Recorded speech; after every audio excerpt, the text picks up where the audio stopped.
Hi, this is Shane Sealis. Welcome to, well, it's not Mockup Monday, and this isn't a mockup. I wanted to introduce a talk that I gave at UVM to Josh Bongard's Morphology, Evolution, and Cognition Lab, where I'm talking about game development, and more specifically, Robogamedev, and I go through a little tutorial of how to build a Quadrapus in uh, a few minutes. Well, in like 19 minutes. However, there was a little bit of a technical hiccup, so the build your own Quadrapus kind of got cut short. I'm going to put together another video shortly, which I will link to, that will have that in more detail. But for completeness, all that is in there, but I don't know how helpful it will be for everyone. So sorry about that. Maybe I should come up with a new name for these, talks. I don't know. Talk Up Thursday, Talk Up Tuesday. I don't know. Whatever. For now, this is just a talk I gave at UVM. Thanks. Okay, otherwise our guest here can tell us a little bit about building a quadrupus in X minutes. All right. Or 10 minutes in Roman numerals. All right. Thank you, Josh. I'm Shane Sealis. I used to be a part of the lab. And my talk here is build a quadrupus in X minutes. I don't know how long X minutes is. I think it's maybe 15. That's pretty good. Yeah, it's not bad, right? So I'm going to be recording this if you guys don't mind. Probably it'll just be the audio track. So what I want to talk about is just a little bit about what I've been up to. I want to talk a little bit about games because that's kind of where I'm kind of applying evolutionary robotics. I want to talk about what I'm calling Robogamedev, which is kind of emphasizing robotics over animation for game development. And kind of the crux of this talk is, introducing you guys to the Unity development environment, and then we'll just build a quadrupus so you can see how that works. And then, I'll take questions, but feel free to just interject, with questions whenever you please. So, what have I been up to? Well, I've been kind of just building weird things. I've got all these like nice raw materials for doing, all these different kinds of robots. And so the first thing I did was I built this in the Unity environment. It's just a very simple thing. It's just a ragdoll quadrupus. And the thing that was really neat about doing this is I did this in a day, and there was essentially no code to it. And I was kind of just flabbergasted because that was one of the things that we wanted to be able to do in the lab. It's like, how do we get to no-code robotics? And we do have tools to do some of that, but this kind of got me interested in not only like doing it here, but also maybe this could be a tool for the lab, and that's kind of what I suggested to Josh about giving this talk. So another thing that I've been doing, you guys are all lucky. You guys have Josh to strategize with, to prioritize with, and also Josh can serve as an external accountability mechanism to make sure you actually do things. I don't have that luxury anymore, so I had to find some other external accountability mechanism. And for that, I've been doing what I call Mock-Up Monday, where I try to show some kind of mock-up, some kind of prototype each Monday, and most of them are all about, essentially robotics, quadrupus stuff. I have a few like prototypes of other weird things, but that's kind of what I've been doing to kind of keep myself on track and producing stuff instead of just falling into a morass of fun employment that just includes playing video games and not making things. So that's one of the things I've been up to. So I want to talk a little bit about video games in general and some of the things where I see kind of room to just opportunities where the kind of technology that we've been using in this lab could really be exploited and kind of push open kind of new areas in video games. And so looking at video games today, like one of the things that I think is the physics that they use is kind of, it's an anemic use of physics. If you've played first-person shooters, I remember being really excited when I was able to like shoot a cup off of like off of a table. I was just, oh wow, I can. This is kind of the future, right? Like physics is actually playing a big role in the game, and actually it's not. you can shoot the cup, great, but it has no relevance.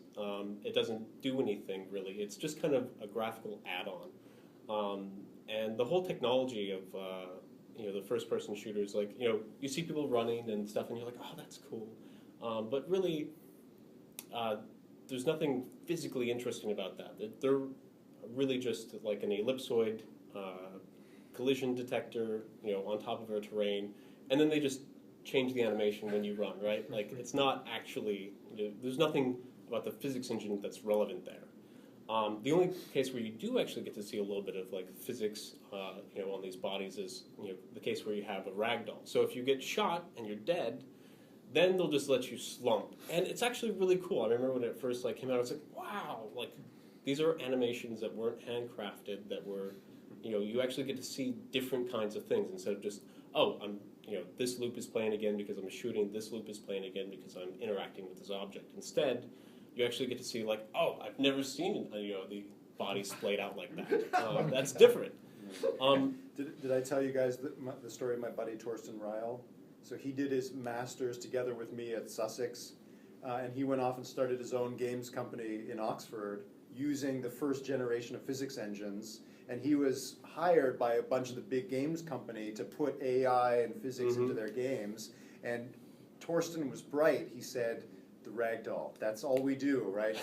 And so it was all the football games and you get tackled, and then he used evolutionary algorithms to evolve basically that the ragdoll would catch itself a little bit when it's falling. So he was basically evolving 99% ragdolls, right? So 1% was cushion your blow a little bit, which actually was a kind of scaffold, right? Start with that. Forget about trying to evolve accurate looking running and shooting and all the rest of it. And he's done very well since then, right? And it was knowing that was the beginning niche for non-trivial physics in games. Yeah, no, and I actually have a mention of them in here. Okay. But one of the things about the ragdoll to notice is there, no controller is necessary, right? You don't have to deal with a robotics problem because essentially the thing is brain dead, so you just let it fall.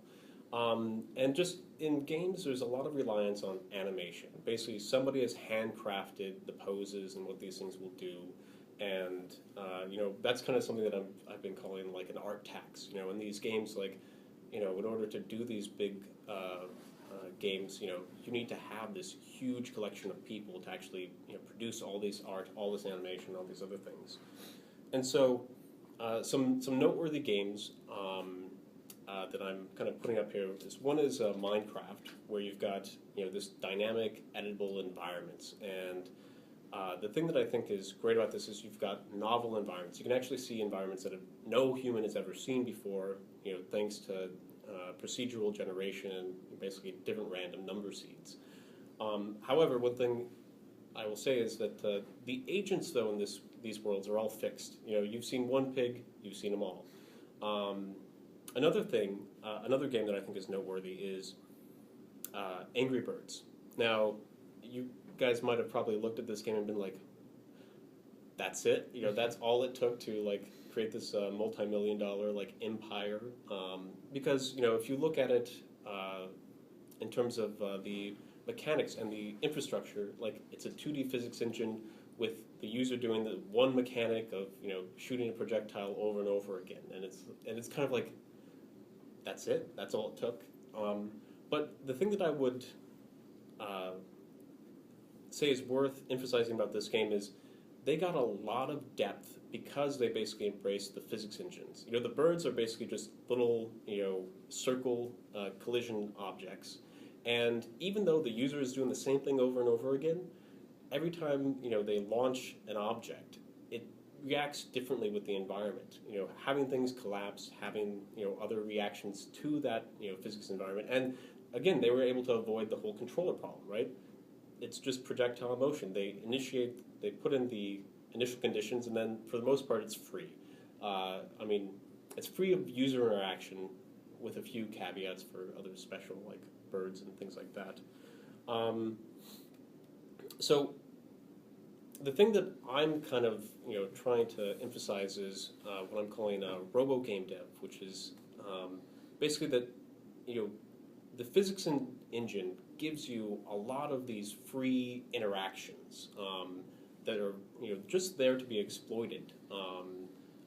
But unfortunately, you have to deal with, instead of a art problem, animating things, you have to deal with a controller problem, which is finding a brain for these things. So having to deal with a robotics problem rather than an art problem is probably pretty uncomfortable for a lot of people doing game development. But this is kind of the area where I'm focusing in on right now, of trying to figure out, okay, what kind of games can you do if you can avail yourself of the tools that we use here in this lab to, do virtual robots and find controllers and not having to, hand tweak everything. So one game that I would definitely put in this camp of this Robogamedev is Clumsy Ninja. If you guys haven't played with this, either on the iPhone or Android, I encourage you to do it. This was made by Natural Motion, which is Torsten's company that was recently bought by Zynga. And the thing that you will notice about it is that it isn't all just pre-scripted animations. There is essentially a controller behind there, and physics is being used. So this is, I think, the best example right now of a game that actually kind of embraces this kind of methodology.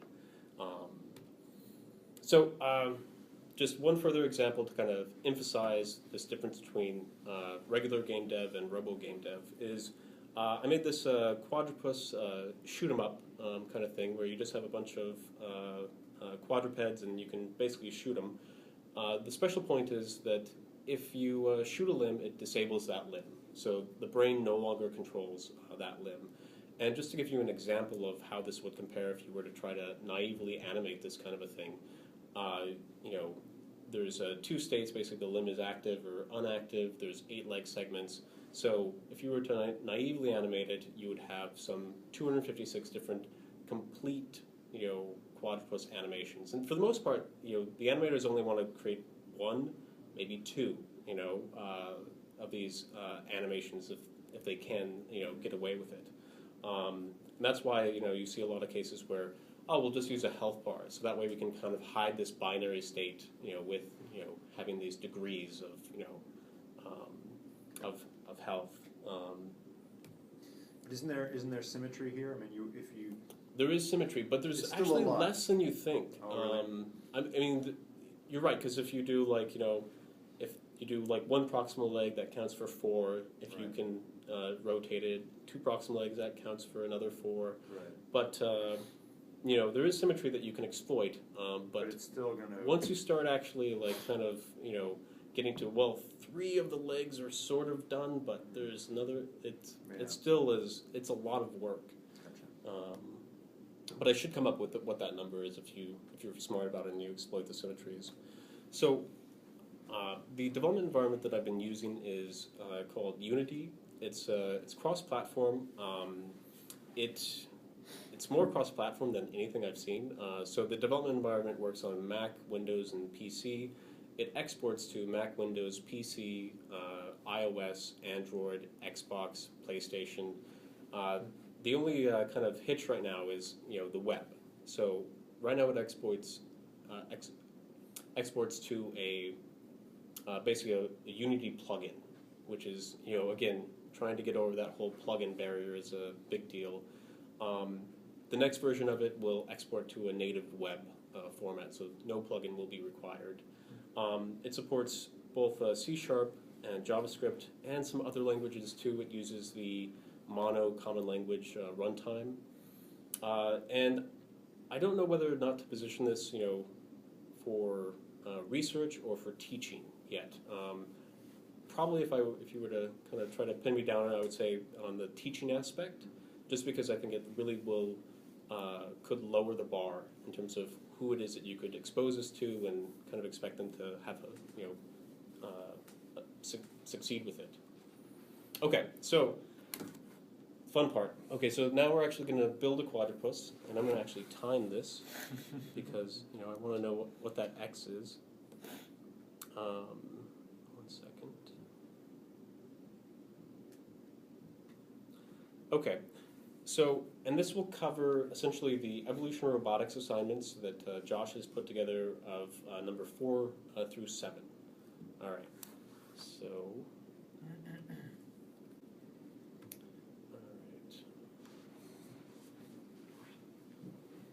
right. All right. Can you guys see this? All right. I don't know what it's doing. But it's costing me valuable time.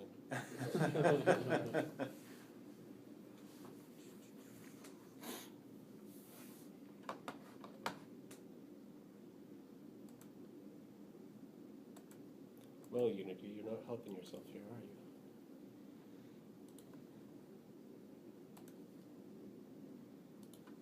Yeah. Mm.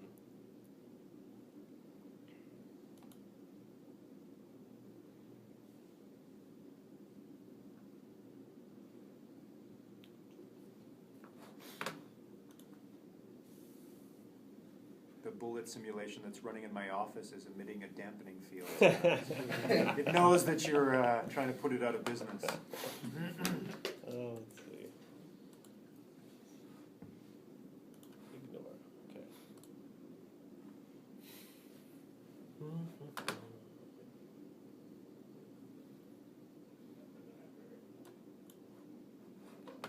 Well, this will be weird.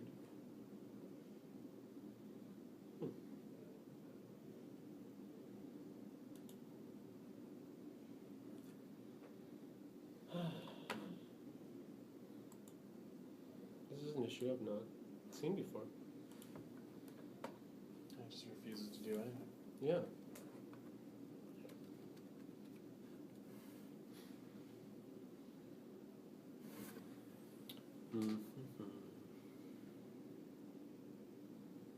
What is that picture? I have no idea.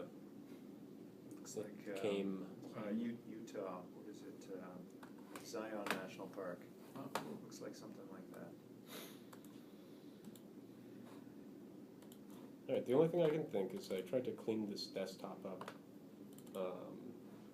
which I don't think anything is in here because I wanted you guys to think that I wasn't a slob, but it's the only thing I can think that where it might kind of be hiccuping on some kind of file reference or something that's no longer there.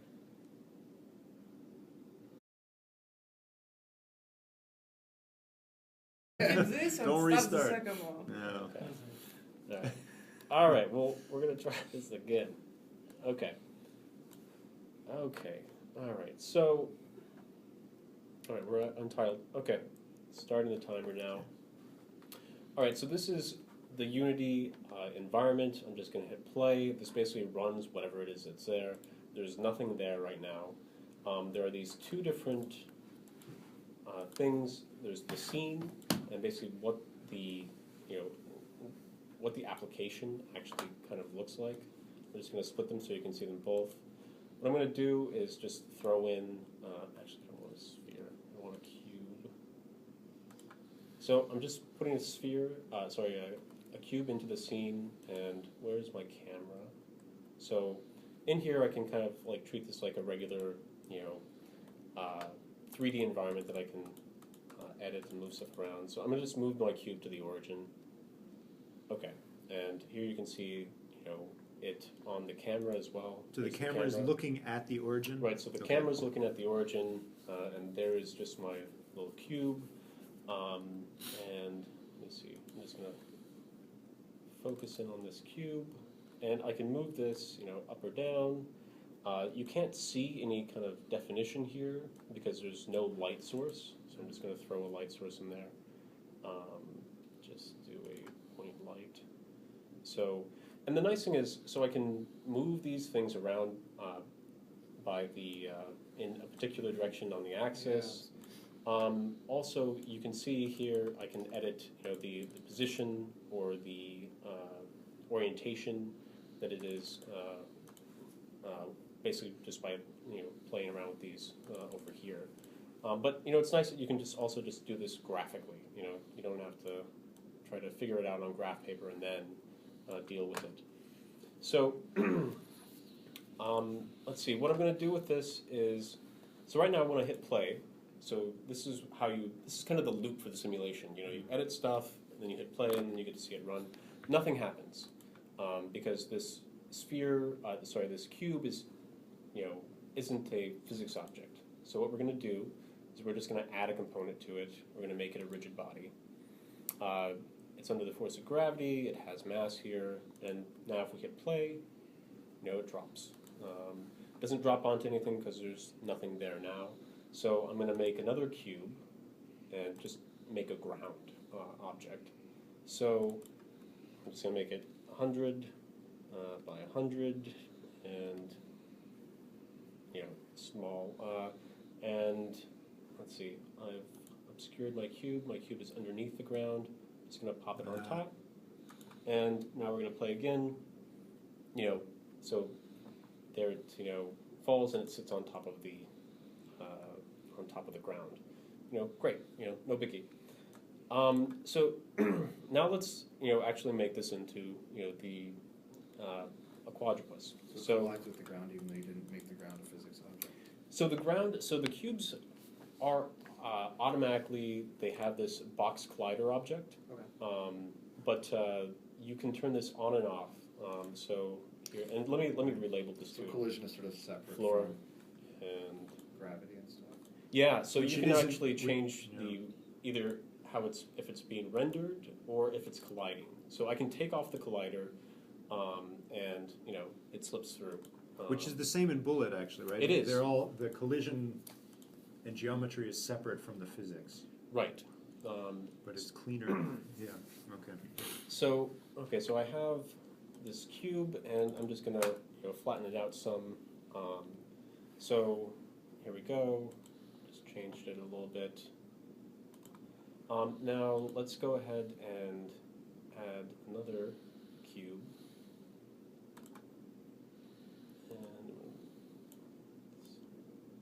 all right, and we'll make this a leg. And one of the things that I like about this is I don't have to be that careful about it, like I would in graph paper, because I can just try it out. I'm like, oh, is it the X? I don't know. I don't remember which one it is. It's this one.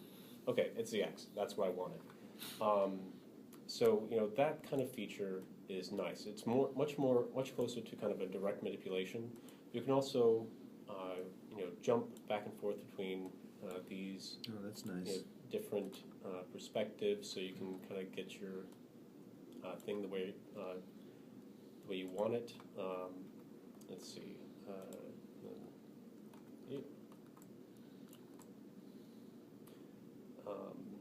This open source. It's not open source, but it is free. Okay, so I've got these two objects. I hit play. This one doesn't move because it doesn't have the rigid body on it. So now I put the rigid body on there, and they both fall as you would expect. So okay, so we can stick these things into our simulation. Now let's do something where we stick in a hinge joint. So now there's a hinge joint on this leg segment here. I'm gonna hit play, and nothing happens, probably because it's like right in the middle of it. Wait, but you didn't enable physics on that leg part? I did actually. Oh, you did? I Okay. did, yes. So let me focus on. Do you have the option of doing all this programmatically if you want to? Yes, it can all be done programmatically. So the reason it didn't move, I think, is because the hinge is actually right in the center. And what I actually want is I want it to be, over here to the side. So here I'm just going to change the anchor to, let's see if that'll, oh, it's actually, do you see this little yellow arrow here? No. All right. So this arrow? Yeah. So this is where where it's anchored and in what direction it's anchored. So right now it's anchored. The like fulcrum and the this. joint normal. Yeah, okay. So I want to change this so that it's going to basically swing the other way. So let's see. Nope, that's not right. I think I want it along Z. Okay. So it's a little bit tricky to see. So there it is. So now I hit play, and that's what I want. I want it. But right now it's not connected to the body. Right now it's connected to the world. So by default, it's connected to the world. Correct. Okay. So, but right here, connected to what body? If I click this, and all it says is cubes. This is why it's good to name things. So this is going to be my root body, and this is going to be my proximal leg. Okay. So now I'm gonna connect this thing, and I want it to be connected to the root body. Now we hit play, and does that. And let's actually, if I change this to be a kinematic object, now it's still a physics object, but it basically doesn't respond to physics. This is so you can do animations and things, but for So you switch between dynamic and kinematic simulation. Just for that object? Or? Yeah, just for that object, which means it's not under. It's really just saying like it's not under physics control, so you can kind of do whatever you want with it. Here, we're just kind of using it for debugging. Okay, so we've got both these two things connected. So let's go ahead and let's do the other leg. Now what I'm going to do though is I'm just going to copy this proximal leg and rename it to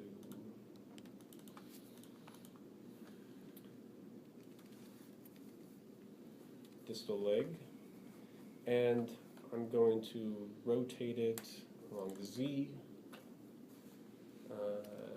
I want the hinge to be on top, and then When you copied that object, you copied the hinge joint associated with it. yes, so everything got copied.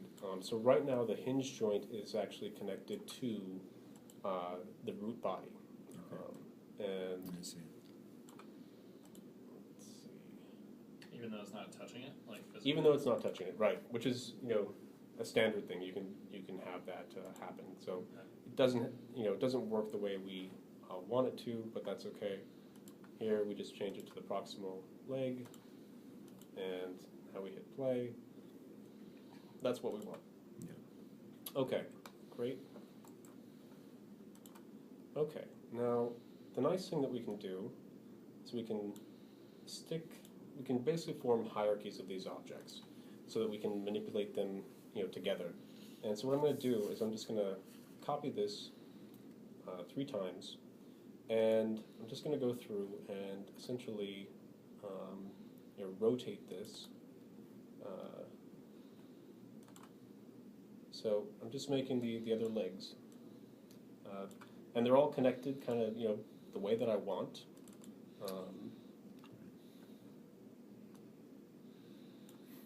And last one. And So the now when you degrees are all- copied this hierarchy now, or when you copied this grouping, the joints are going to be consistent within the copied group, right? That's correct. I would imagine. So Yeah. now we have, the Quadrapus ragdoll done. 4, 5, and 6 done. 4, 5, and 6. So Okay. let's move on and let's That's get some cool. motor stuff happening. So, So the joint is always connected to the nearest part of the object that you want it to be the connected to? joint is defined relative to the body it's in. So you don't define the joint in world space. You define it in its kind of local body coordinate space. That's why I can do this copying Yeah. and have it not just kind of go completely mental. Right. The thing that I think is neat about Unity, though, is there's a lot of things where, it's a big hurdle to get over the, local body space versus, global space. Yeah. And then, especially when you have multiple hinges and you have to go through multiple body spaces to kind of get to the relative body space you want, it gets really complicated. And the way that the Unity engine presents it, both with being able to define things hierarchically, so that you can kind of be like, oh yeah, that just kind of makes sense. Right. For instance, I'll do one more thing just to kind of emphasize. Let me move this camera a little bit. So when you attach the motor to the main body, how do Mhm. you know what part of the main body to attach to? So let let me see. So what part of the? I think that is basically wherever it is that it's placed. So, Okay. yeah. That's So- the advantage. It's doing the absolute to relative coordinate transforms for you, right? So like Yeah. Shane was showing with the yellow arrow, the base of the arrow says this is where the fulcrum is at time step 0. But once you start the simulation and the objects are going to start moving, the joint is moving with the objects, right? So when the orientation of the main body changes, there's a joint associated with the main body, and it would change accordingly. Mhm. That's the tough part in Bullet, right? Yeah, it's a tricky thing to overcome. Yeah. Like one further thing. If you have to go, Alex, that's cool. Oh, okay. Let's see. Well, yeah. Okay, thanks for coming. Yep, you bet. All right. Okay. What else? Let's save that for a moment. Okay, so let's do this. Okay, so now I want to add a motor. Actually, if I take this hinge joint, I'm actually just going to play it right now. So right now it's doing its thing. So one thing I can do is I can, set a motor here, set a target and a force. Let's see, maybe I need more force. Okay, so, so you can play around with this and, essentially get. What's the difference between target velocity and force? So the force is, maximum force. the maximum force, and then the target velocity is, how much you're gonna, or what velocity. So this is like what you would do on a car, more Right. so than what you would do for this kind of a situation where it's just gonna Right. collide into itself. You can also set the limits here. Whoa, set the limits. And let me actually just do this. It just catapults itself. It did just catapult itself.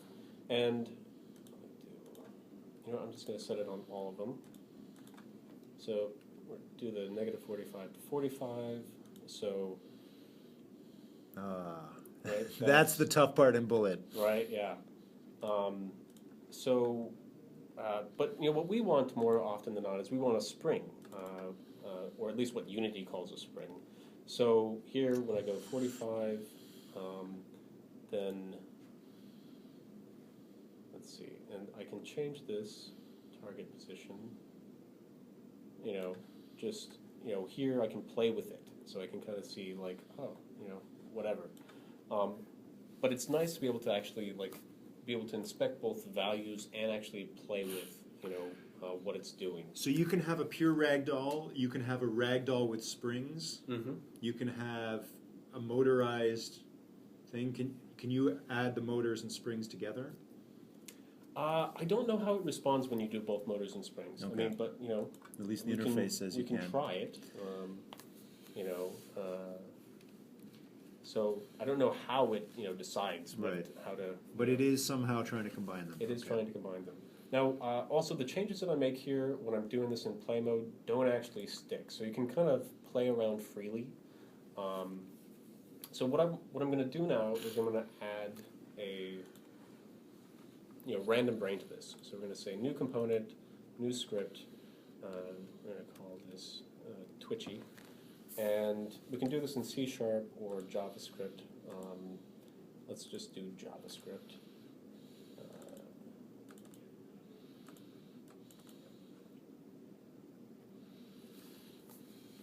And the documentation is pretty good. So what I can do is I'll just do hinge joint, and let me just I don't remember how these things work. Maybe script reference, and they got both C and JavaScript. Do JavaScript. So what I want to do is essentially the same thing that I've just showed you how to do in the inspector, with dragging stuff around. I want to be able to do, in code now. So here's what I'm going to do. Do hinge joint, spring, and all the other stuff I've set in the inspector, so I don't have to worry about it. I'm just going to set this to 45. Saved it, and now I can just. How does play it know which target you were pointing at? The one that's currently selected in the GUI here? So So right now, what I did is I added this script to all of them. Oh, okay. So it's attached to all of them. So if I Okay. look at this one and I look down here, it's got the Twitchy script. This one has a Twitchy script. I So see. You so associated this the thing- script with each joint. I associate the script with each joint, Okay. which will work for this thing. So let's do the -45. Now the thing that I think is nice about this is, all the whole thing of compiler and running and all these other things kind of just take a back seat. Like you don't have to worry about this. You're just running the script now and the physics Right. together. Okay. Right. So let's see. So they should all be going to a target position of 45. They look like they're kind of not. Do you still have it? Oh, I know why this is. So some of these have the spring on. Some of them don't. So actually, I don't think most of them have the spring on. So here I'm just going to turn the spring on. Okay, I'm going to use a spring. The spring force is going to be 100. The dampening is going to be 10, and the target will just be 0. Okay, so now there we go. So the target position 45. So you're Yeah. trying to rotate to. Wait. This has velocity control, though, right? Well, it has either. It depends on which one you want. Okay. So the spring is essentially position control. The motor is velocity Oh. control. So Oh. you choose whichever it is that works for you. They're both motors, really. Yeah. They're just one is position and one is velocity control. Right. Ah, I see. Exactly. Okay. Okay. So now if I set this to 45, we will get the opposite effect. Yeah. Okay. And now we'll just set this to random range -45 to 45. This guy will start his random pose. Yep. There we go. And if we want this to happen a lot, we can put this down here in the update, and then we'll get kind of crazy stuff. That's it. So that's the end of assignment 7. Right. Yeah. What time is This it? is happening. Oh, this is good. Thank you. 19 minutes. 19 minutes. Okay. Fielding Not bad. questions And everything. fielding questions. I slowed you down a little bit. So, I think you're right. I think it's about so this 15 is minutes. like 60. This is being set 60 times a second, which is too much. Okay, that's fine. We can let's do this. So let's have a brain update function, and we're going to set our hinge, and we need to essentially call ourselves, but later. So let's just call ourselves in a little bit. We'll call ourselves in a tenth of a second, and we'll make sure that we do this at the start. Does this make sense? No, you lost me now. So what's Okay. happening? So at the start, it's calling this function you just defined, Yes. and you're telling it that this function, as you continue, should be invoked every tenth of a second. Yes. So basically, set the joint target, and then call this function again. It's how we'll do recursion where I'll call myself again. So this is temporal recursion where I'll call myself again later. Right. It's It's kind of standard JavaScript, right? Yeah, they use it a lot. It's just confusing that it goes into start rather than update. I mean, I guess it doesn't matter. But Yeah. whatever. So now, let's see. Let's make it a little bit slower so we can actually see that it is in fact different. So now we'll just do it once every second, and so we should see just kind of a little bit more like kind of fluid, posy, kind of stuff. Yeah. There he goes.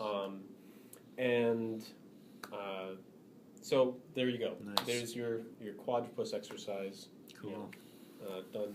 What are those green boxes telling us? The green boxes are basically just. Dropped them I off don't the even edge know of the what world. The green boxes, depending on what you have selected here, you can see different things down You have here. to go, that's Oh, I fine. get it. Yeah. I'm fine. Very cool. So this is not available for any Linux, right? Oh yeah. Oh, it is? Okay. Yeah, it works on like the 3 major platforms. As is, all the code's the same.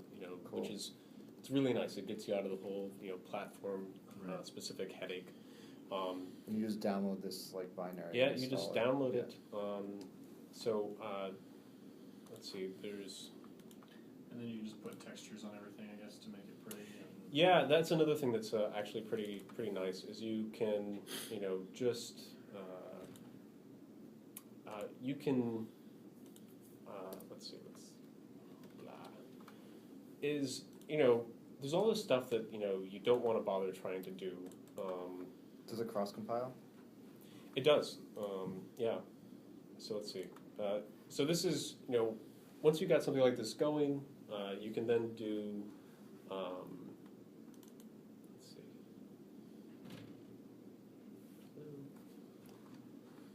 All right, I know we're out of time. So is the plugin self-contained then when you put it on a web page? Or can you communicate with it? I don't know. I imagine like you can communicate with the server that it came from.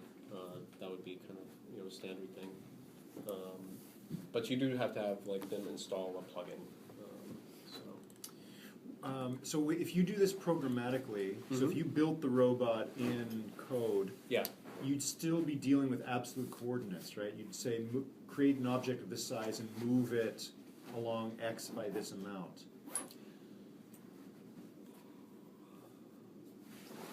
I mean, it's still easier. I don't know. I mean, they Okay. certainly do have coordinate conversion, Right. functions in there. Right. I don't know exactly because I haven't done the programmatic, Right. creation of these things. Okay. But Um, so it compiles like a self-contained program, right? Yeah. Okay. And then how hard would it be to have that to do like what we do in assignment 10 where it's like chatting with Python? There you were basically just doing file I/O, right? Yeah. Yeah. So file I/O. Because you can just integrate C# into this. Yeah. So you can just run whatever C# code it is that you Can want. you So make it run? all the system I/O stuff is there. Can you make it run without graphics? Yes, what? you can run it headless. Oh. And that was Great. actually the one thing I know what that that I means. wanted to show. Does that mean without the visualization? Yeah, without the visualization, because Headless. you don't always want to pay for that.